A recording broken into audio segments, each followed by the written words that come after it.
Est-ce que la défaite de Vitré est maintenant déjà digérée, ou est-ce que c'est encore difficile?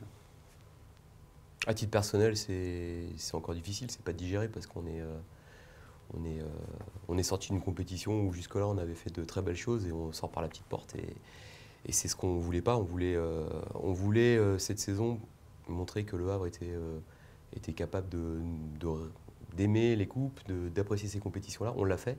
On a fait une saison à 9 matchs de coupe, ce qui est quand même beaucoup.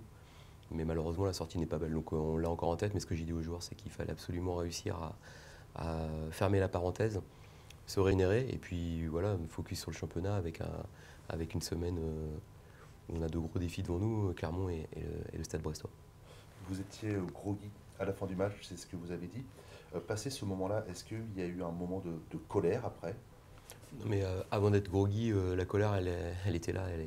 J'ai dit aux joueurs ce que j'en pensais dans le vestiaire, évidemment, parce on n'est pas, on n'est pas fiers de sortir de cette façon-là, et il est normal que les joueurs entendent ça de ma bouche, et je pense que la chose la plus grave dans ces cas-là, c'est l'image qu'on donne de perdre ce match-là.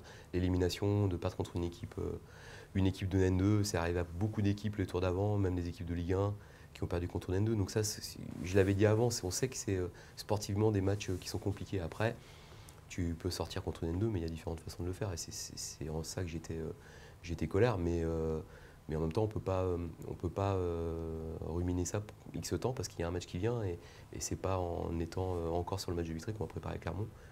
Voilà, il y avait des joueurs qui ont joué, d'autres qui joueront à Clermont. L'effectif avait été très largement renouvelé. Donc voilà, il y a des gens qui auront un peu plus de fraîcheur pour jouer à Clermont, et il en faudra parce qu'on joue une très belle équipe. Là, effectivement, il y a deux matchs, pas décisifs bien sûr, mais cruciaux. Ça va quand même conditionner pas mal de choses. Ce sont deux concurrents directs. On va aussi voir comment cette équipe peut réagir.